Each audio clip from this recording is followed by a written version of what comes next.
Hey there, it's Sarah. Today I thought I would talk to you in a more informal way instead of a slide-heavy educational video. I will be sharing some tips and some information, yes, but it's not so much teaching, it's more conversational. And I wanted to talk about the power of self-awareness in relationships. And I was thinking as I was getting my notes together on this subject that there are so many things that revolve around this topic of self-awareness. Self-awareness is not just something having to do with romantic relationships or coworker relationships. It's something that has to do with how we perceive life, our place in life, our goals, our expectations. It pretty much covers everything. And it's something you will hear me talk about if you engage in the Bliss Soul to Soul coaching. This video isn't intended to sell you on coaching, although you're quite welcome to sign up. This video is instead intended to give you some insight into what self-awareness is and why it's so important in an informative way without shoving a bunch of statistics down your throat, because that's really not my style. I love science, don't get me wrong. I do. I love science, but I think we have to balance it with common sense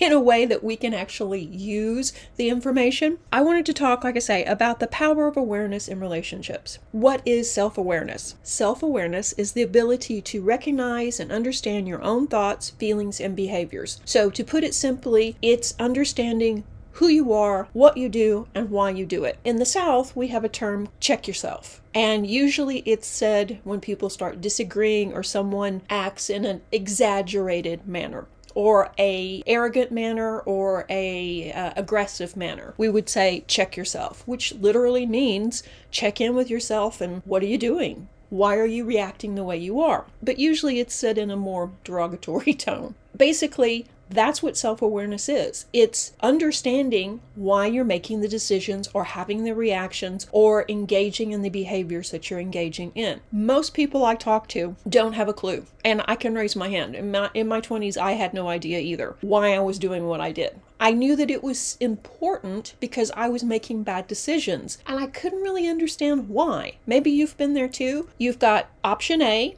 which is a good decision, and option B, which is a bad decision, and you know you should pick option A, but for some reason you run right to option B.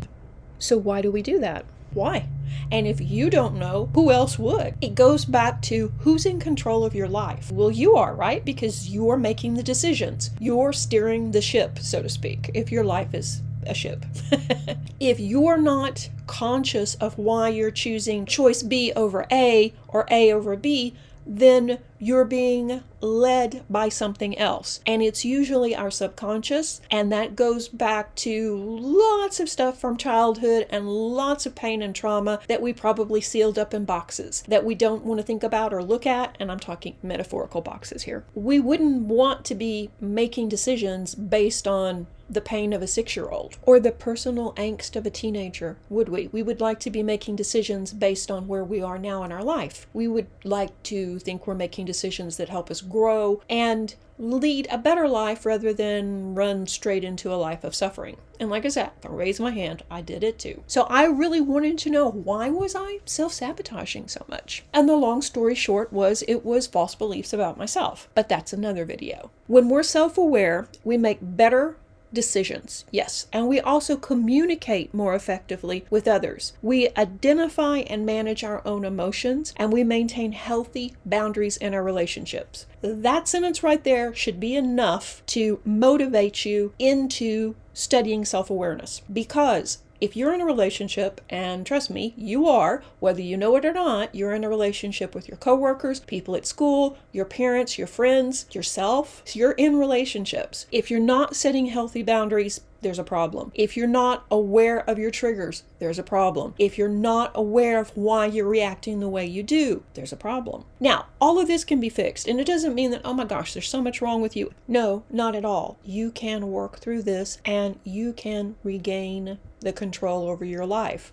And I know it sounds like a lot, but really it's not. This is part of our evolution, part of our personal growth. You can cultivate self-awareness quite easily. And once you start cultivating it, it starts opening up other doors. And as we open up these other metaphorical doors, we understand ourselves better. And then as we understand ourselves better, we understand our motivation, why we pick A over B or vice versa. And it becomes a lot clearer what we want to manifest, what should be our goals, and what we should just kind of let go of. Perhaps someone told you when you were a child that you didn't have an aptitude for medicine, but you really wanted to be a doctor or a veterinarian. That's just something a lot of kids want to do. They want to help animals. But maybe somebody made a remark about, you just didn't fit for that. And maybe it was a derogatory remark, or you took it that way. That shaped how you looked at yourself. So you put what you wanted to do and what you were interested in on the shelf and did what you thought you should be doing, which is maybe studying mechanics. But mechanics doesn't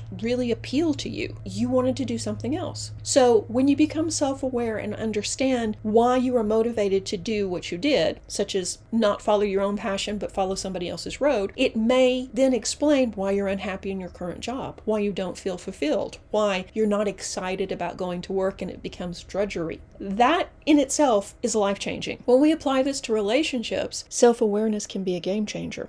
And let me share an example of this. This is a conversation I had with a client the other day. He told me that he was very worried when his wife drove home from work because she had to do the commute home and it was lots of traffic, and he was just worried about her. So he would text her to make sure she made it home okay. And if she didn't text right back, he would continue texting her and texting her and texting her and texting her till he heard from her. She found this very annoying and very controlling, and he couldn't understand why. Because from his point of view, he was seeing it as, oh my gosh, I just want to make sure you're home, you're okay. She was seeing it as control. This sparked unnecessary drama, control, hard feelings, arguments, and unhappiness the rest of the day. And because I know somebody's going to ask me in the comments, what was the cause of this? Well, this was an energetic block from the past. And that's about all I'm going to say. And yes, we were able to send some energy to it and basically get this back in line and this chakra working again and alleviate some of his fearful thinking. But that's not the point of the story. The point of the story is self-awareness. So looking at the situation from the viewpoint of self-awareness, can you see that the husband's behavior was exaggerated and not really appropriate for the situation? He was not actually aware of how his actions were seen by other people. And it can all be dealt with, but the beginning of this is, of course, understanding ourselves. Why are we doing this? So you're at home watching this video thinking, okay, yeah, I can relate to this, but what can I do?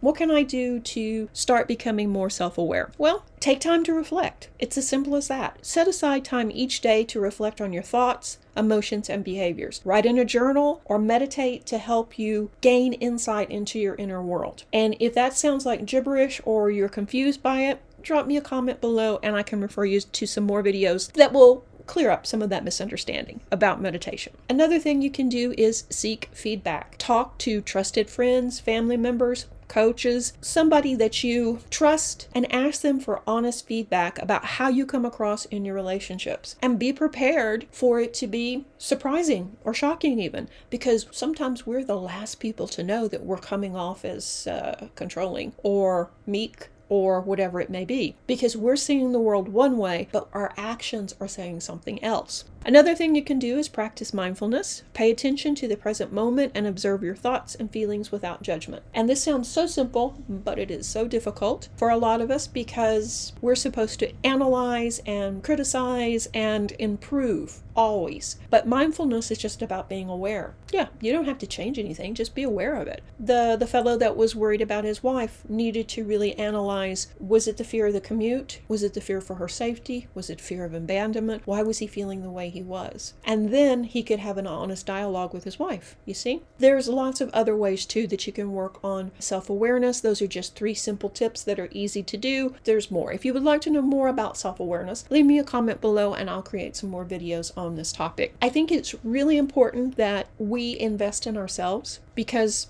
wherever you go, there you are. You're always with yourself. You can't run away from our problems. We can't hide them. We take them with us. We should work on alleviating our own suffering. Self-sabotage, creating poor boundaries, not being aware of our triggers, all of these things fall into that category of suffering. And unnecessary drama because of the choices or our behaviors constitute unnecessary suffering. If we can alleviate some of our personal suffering, why wouldn't we? Building self-awareness takes time and practice, but the benefits are well worth the effort. Start today and see how your relationships improve across the board. If you would like to know more, you can find me at sarahparkerthomas.com, or you can leave me a message here. Thanks for watching. Stay tuned for the next video. Reiki Blessings!